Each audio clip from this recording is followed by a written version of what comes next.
নমস্কাৰ সকলোলৈকে অসমীয়া বোৱাৰী মাইনু দত্তৰ ৰেচিপি ভ্লগলৈ সকলোকে স্বাগতম জনাইছোঁ। আজি মই আপোনালোকৰ মাজলৈ লৈ আহিছোঁ এটি অসমীয়া সমাজৰ সকলোৰে চিনাকি এটি পিঠা জলপান। ভাত পিঠা বুলি কোৱা হয়। ভাত খোৱা চাউলৰ পৰা বনাই দেখুৱাম মই আপোনালোকক এই পিঠা জলপানটো। এই পিঠা জলপানটো আমি গাখীৰৰ লগত বা মাংসৰ চব্জি বা অন্য চব্জিৰ লগতো আমি খাব পাৰি। খুব ধুনীয়া হয় খাবলৈ। আজি আপোনালোকক মই এই পিঠাটো বনাই দেখুৱাম। মই আজি এই পিঠাটো চালনী ব্যৱহাৰ নকৰাকৈ ইণ্ডাকশ্যনত বনাই দেখুৱাম। গেছতো বনাব পাৰি। খুব সহজ পদ্ধতিৰে আৰু কম সময়ৰ ভিতৰতে এই জলপানটো বনাব পাৰি। আহক আমি আজি এই ৰেচিপি ভিডিঅ'টি আৰম্ভ কৰোঁ। আজি মই এই পিঠাখিনি বনাবৰ কাৰণে লৈ লৈছোঁ এই বাতিটোত অলপ কেঁচা পিঠাগুড়ি।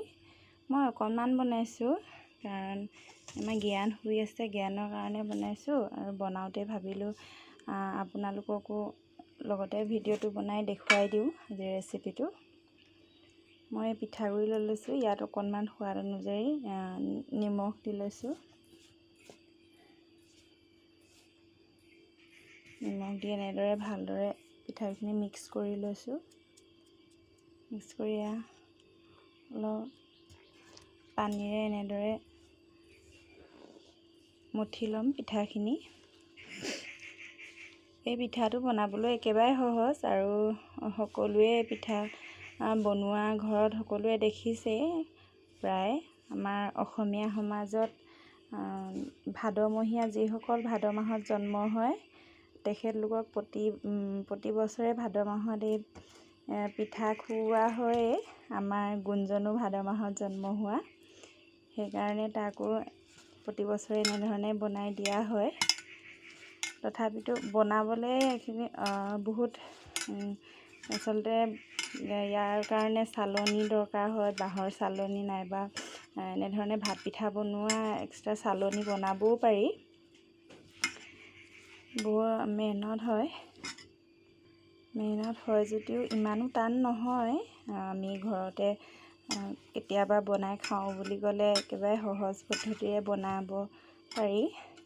আৰু যিসকল টাউনত থাকে, ৰুমত গাঁৱৰ পৰা গৈ তেখেতলোকে কেতিয়াবা এনেকুৱা খাব মন যায় ন, খাব মন গ'লে তেওঁলোকৰ ওচৰত বাঁহৰ চালনী বা এইখিনি বস্তু যোগাৰ নাথাকে। আজি মই যিটো বস্তুৰে বনাম সেইটো বস্তু সকলোৰে ঘৰত থাকেই। সকলোৱে সেইটো বস্তু ব্যৱহাৰ কৰে আৰু সকলোৰে ঘৰত থাকে। সকলোৱে বনাই খাব পাৰিব। আমাৰ জ্ঞানৰ এইটো বস্তু বহুত প্ৰিয়। পিঠাগুড়িটো এনেকৈ সদায় সিজাই দিলে খাবলৈ মন নকৰে। ল'ৰা ছোৱালী সদায় একেটা বস্তুকে খাই থাকিবও নিবিচাৰে। সেইকাৰণে তাক মই আজি অলপ দিনৰ পৰা মাজে মাজে এই পিঠাটো বনাই দিওঁ। খাই বহুত ভাল পায়। এয়া পিঠাখিনি হৈছেগৈ আৰু মই অকণমান বনাইছোঁ। আপোনালোকে নিজৰ জোখত বনাই ল'ব পাৰে আৰু কিমানজনে খাব পৰাকৈ। এইখিনি এনেকুৱা ধৰণে মঠি আটা মঠাৰ নিচিনাকৈ মঠি ল'ব লাগে। গৰম পানী দি কৰিলেও হয়, ঠাণ্ডা পানী দি কৰিলেও হয়। মই ঠাণ্ডা পানী দিয়ে কৰিছোঁ, কোনো কথা নাই। আৰু মই ভাত খোৱা চাউল ব্যৱহাৰ কৰিছোঁ। কিছুমানে এইটো বৰা চাউল দিও কৰে। মই এতিয়া ল'ৰাক খুৱাবৰ কাৰণে পিঠাগুড়ি থকা সেই ভাতৰ চাউলৰ পিঠাগুড়ি সেয়াকে ব্যৱহাৰ কৰিছোঁ। এইটো লাডুটো এনেধৰণে লাডু কৰি ল'লোঁ। লাডুটো অকণমান সময় ৰাখি দিম। এতিয়া মই ইণ্ডাকশ্যনখন অন কৰি লৈছোঁ। আৰু কি হয়, মই সদায় এইটোত এনেধৰণে গৰম পানী কৰোঁ, সেইকাৰণে মই এইটো বাচনেই ইউজ কৰিছোঁ। আপোনালোকে গেছত কেৰাহীটো কৰিবও পাৰে। মই সদায় এইটোতে কৰোঁ। ইয়াত গৰম পানী কৰোঁ যে, সেইকাৰণে এইটোতে অকণমান তাৰ কাৰণে বনাওঁ। এনেধৰণে ইণ্ডাকশ্যনতো ব্যৱহাৰ কৰিব পাৰিব বা নাইবা গেছতো আপোনালোকে কেৰাহীত পানী উতলাই ল'ব পাৰিব। মই এতিয়া পানীখিনি আচলতে মই প্ৰথমৰ পৰা উঠাই থ'ব লাগিছিলে, উতলি থাকিলেহেঁতেন, কিন্তু একো নাই। পিঠাগুড়িখিনি অকণমান ৰেষ্ট ল'বৰ কাৰণে থৈ দিলোঁ আৰু পানীখিনিও উতলিবলৈ এতিয়া দিম। আৰু মই এতিয়া এই পিঠাটো বনাবৰ কাৰণে ব্যৱহাৰ কৰিম যে, আমি চালনী ব্যৱহাৰ কৰা হয় এই পিঠাটো বনাবৰ কাৰণে। কিন্তু এইটো সকলোৰে ঘৰত এনেকুৱা চাটনি পিছা পিহনা সকলোৰে ঘৰত থাকে এইখন।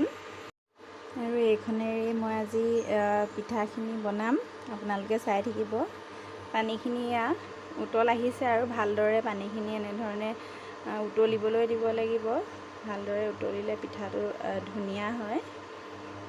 আৰু এয়া পানীখিনি একদম ধুনীয়াকৈ উতলিছে, আপোনালোকে দেখিছে।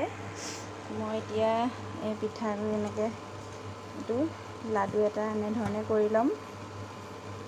লাডুটো কৰি এখন হাতেৰে কেমেৰা ধৰি বনাবলৈ অসুবিধা হয়, হ'লেও উপায় নাই। সকলোৱে দেখি একেবাৰে সহজ, বুজিব পাৰিব। এতিয়া এই উতলি থকা পানীখিনিত মই এইখনেৰে মই এইটো সৰু ফুটাডাল লৈছোঁ, কাৰণ সৰু ল'ৰা ছোৱালীয়ে এনেকুৱা মিহি হ'লে খাই ভাল পায়। মই এতিয়া এই উতলি থকা পানীখিনিত এনেধৰণে পিঠা লাডুটো লৈ এনেকৈ চালি দিম। এনেকুৱাকৈ চালি থাকিব।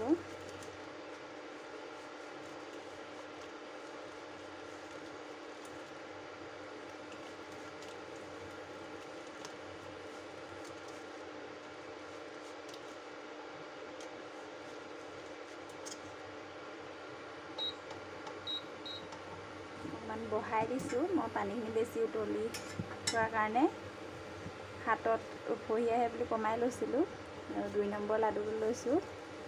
এনেধৰণে মই বাচনটো বেছি, আৰু এনেকুৱা ধৰণে পিঠাখিনি উতল আহিব। মই এখন এনেকুৱা চালনী হাতাৰে চাওক, ইমান ধুনীয়া ধুনীয়া মিহি মিহি হৈছে। এইখিনি খায়ো বহুত ভাল পাব ল'ৰা ছোৱালীয়ে, আৰু সকলোৱে খাই ভাল লাগে এইটো পিঠাটো। দৈৰ লগত, গাখীৰ লগত, গাখীৰ বা চব্জি। আৰু মই এনেকুৱা কলপাত, কাঁহী এখনত এনেকৈ কলপাত পাৰি লৈছোঁ।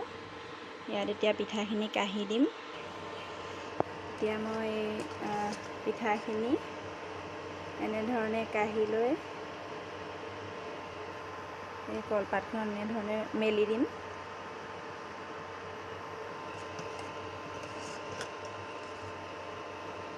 এনেকুৱা হয়েই।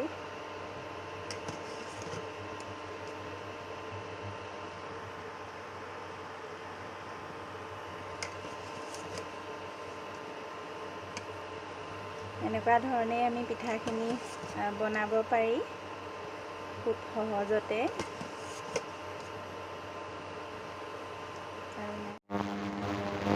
কাঢ়ি শেষ হৈছেগৈ।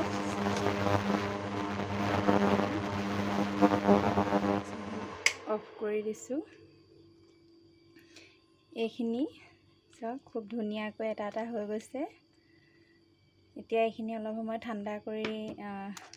ঠাণ্ডা হ'বলৈ ৰাখি দিম, মানে জ্ঞান শুই উঠালৈকে। আজি এই ৰেচিপিটো যদি এইখিনি হৈ গ'ল, আমাৰ ভাত পিঠা আপোনালোকক বনাই দেখুৱালোঁ। অকণমান দেখুৱাওঁতেনে কেমেৰাটো যিহেতু এখন হাতে ধৰিবলগীয়া হৈছে, দেখুৱাওঁতেনে অলপ অসুবিধা হৈছে। সকলোৱে বুজি ল'ব, বিশেষ একো টান নহয়। যদি আজি এই ৰেচিপিটো সকলোৰে ভাল লাগিলে, সকলোৱে নিজে এবাৰ ঘৰত বনাই চাব, খাব খুব ভাল লাগে। আৰু মোৰ এই চেনেলটোক সকলোৱে এতিয়াও যদি সকলোৱে ছাবস্ক্ৰাইব কৰা নাই, সকলোৱে ছাবস্ক্ৰাইব কৰিব, লাইক কৰিব, কমেণ্ট কৰিব, লগতে শ্বেয়াৰ কৰিব। পুনৰ এটি নতুন ভিডিঅ' লগ পোৱাৰ আশাৰে সকলোকে বহুত বহুত ধন্যবাদ জনালোঁ।